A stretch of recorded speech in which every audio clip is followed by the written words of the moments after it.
बाजार से आप देख रहे हैं क्या बोले दिल्ली। आपके साथ मैं हूं चित्रा त्रिपाठी और सदर बाजार की जनता इस वक्त हमारे साथ मौजूद है, जिससे हम बातचीत करेंगे कि मुकाबला सदर बाजार में किन किन के बीच कितना दिलचस्प होने जा रहा है।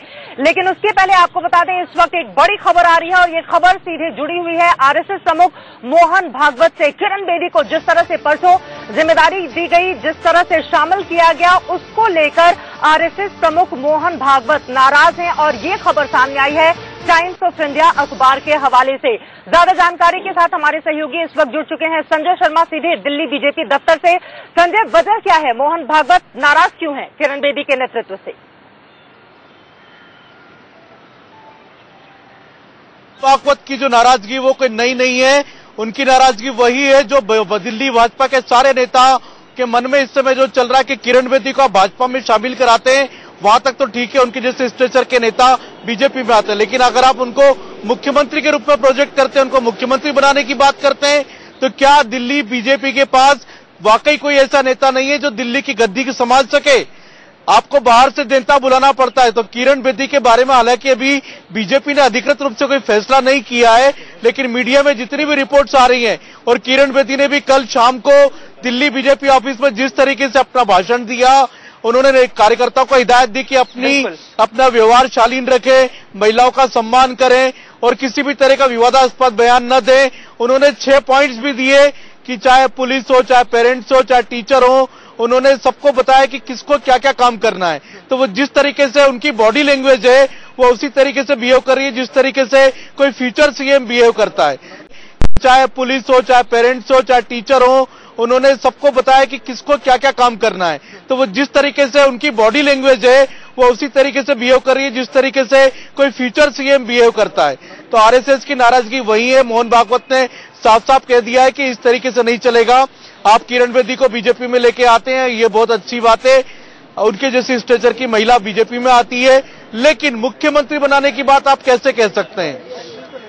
आपने जिस तरीके से 4 राज्यों में तकरीबन 36 घंटे ही हुए हैं किरण बेदी को बीजेपी में शामिल हुए, लेकिन माना यही जा रहा है, किरण बेदी ने शामिल होते हुए कह दिया कि मैं मिशन मोड में हूं, मुझे काम करना भी आता है, करवाना भी आता है। शायद यही बात मोहन भागवत को चुभ गई है। वो नहीं चाहते हैं कि उनके नेतृत्व में चुनाव लड़ा जाए। 19 तारीख को माना जा रहा है कि बीजेपी की ओर से किरण बेदी को लेकर कोई बड़ा ऐलान कर दिया जा सकता है। इसी वजह से आरएसएस प्रमुख मोहन भागवत नाराज हैं। संजय शर्मा के पास हम जाएंगे, लेकिन इस वक्त हमारी 2 और सहयोगी जुड़ चुकी हैं। शिवानी त्यागी मौजूद है, आम आदमी पार्टी के बारे में पूरी जानकारी देंगी, और हमारे संवाददाता मिथिलेश हमारे साथ कांग्रेस दफ्तर से मौजूद हैं। मिथिलेश, आपका रुख करते हुए, अब बीजेपी में तो सरगर्मियां बहुत तेजी से आगे बढ़ रही हैं, आम आदमी पार्टी में भी वही स्थिति देखी जा रही है, लेकिन कांग्रेस पार्टी में इतना सन्नाटा क्यों है?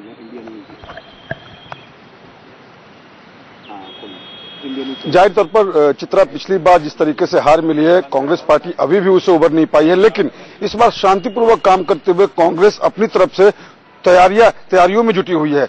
जाहिर है अभी तक बीजेपी ने अपने उम्मीदवार खड़े नहीं किए, लेकिन कांग्रेस ने अपने 70 उम्मीदवार की सूची कल जब तीसरी सूची जारी की उसमें जारी कर दी।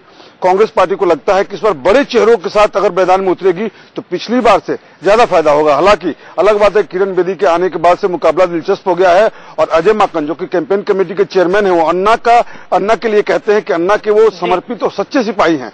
मतलब कहीं न कहीं आंदोलन की पृष्ठभूमि से निकली हुई हवा को अपनी मुट्ठी में करने की कोशिश जारी है कांग्रेस की तरफ से। कांग्रेस पार्टी को लेकिन क्या इसका फायदा मिलेगा, ये एक बड़ा सवाल है। सीधे रुख कर लेते हैं, आम आदमी पार्टी के भीतर क्या कुछ चल रहा है। शिवानी, किस तरह की जानकारी सामने आ रही है? देखिए, यहाँ पे अगर हम बात करें तो लगातार बैक टू बैक जो आम आदमी पार्टी या यूं कहें अन्ना मूवमेंट के 2 बड़े चेहरे थे, शाजिया इल्मी और किरण बेदी के भारतीय जनता पार्टी ज्वाइन करने के बाद आम आदमी पार्टी में खासी हलचल देखी जा सकती है। खासी कोशिश अब तेज कर दी गई है कि जैसे कि दिल्ली की जो ग्राउंड है उन्हें जीत सके जो लोग थे, क्योंकि एक वोटर ऐसा था जो कंफ्यूज था, जो वोटर था उसे एक क्लैरिटी मिली है किरण बेदी और शाजिया इल्मी के पार्टी ज्वाइन करने के बाद। तो अब कहीं ना कहीं आम आदमी पार्टी अपना खेमा झांक रही है, कोशिश कर रही है दोबारा से अपनी जमीन को तैयार करने की, क्योंकि दिल्ली का चुनाव अब आ गया है। तो ऐसे में किस तरीके से जनता को अपनी तरफ अपने रुख में मोड़ा जाए, ये सबसे बड़ी चुनौती आम आदमी पार्टी के लिए है। अभी बिल्कुल, बहुत बड़ी चुनौती और जो तुरूप का पत्ता बीजेपी की ओर से किरण बेदी को लेकर खेला गया है, उसका कार्ड आम आदमी पार्टी निकाल नहीं पा रही है और इसी वजह से उसकी मुश्किलें लगातार बढ़ती भी चली जा रही हैं। सदर बाजार में हम मौजूद हैं। अजय माकन कांग्रेस के प्रत्याशी सदर बाजार से, जबकि सोमदत्त शर्मा है आम आदमी पार्टी के प्रत्याशी। उन्होंने 2013 का विधानसभा चुनाव भी जीता था। बीजेपी की ओर से इस बार अभी तक डिक्लेयर नहीं किया गया है। 19 तारीख को माना जा रहा है उम्मीदवार के नाम का ऐलान हो सकता है। सदर बाजार की जनता से हम बातचीत करेंगे, लेकिन उसके पहले एक छोटे से ब्रेक के लिए रुकेंगे, फौरन लौटते हैं, आपका ही मजा आएगा। बातचीत करने से पहले चूंकि स्थानीय पार्षद हमारे साथ बीजेपी की मौजूद हैं, उनसे बात कर लेते हैं। इतना वक्त क्यों लगा रही है बीजेपी अपने प्रत्याशी को घोषित करने में? प्रत्याशी को घोषित करने के लिए इतना वक्त इसलिए लगा रही है क्योंकि कोई भी काम है बड़े सोच समझ के और बिल्कुल तरीके से काम किया जाएगा, और ये तो प्रक्रिया जो है ऊपर से है। इसके मामले में तो मैं एक बहुत छोटा, बीजेपी जीत रही है यहाँ से? बिल्कुल जीतेगी जी, 100% जीतेगी। 100% जीतेगी। आपको क्या लगता है? पार्टी का एक अपना सिस्टम है काम करने का। पार्टी अपने तौर तरीकों को, अपने सिस्टम को अपनाते हुए अपनी बारीकियों में जा रही है और उससे देख रही है कि कौन हमारा विजयी उम्मीदवार जो है क्षेत्र से सीट निकाल के हमें ला। आप भी बीजेपी से?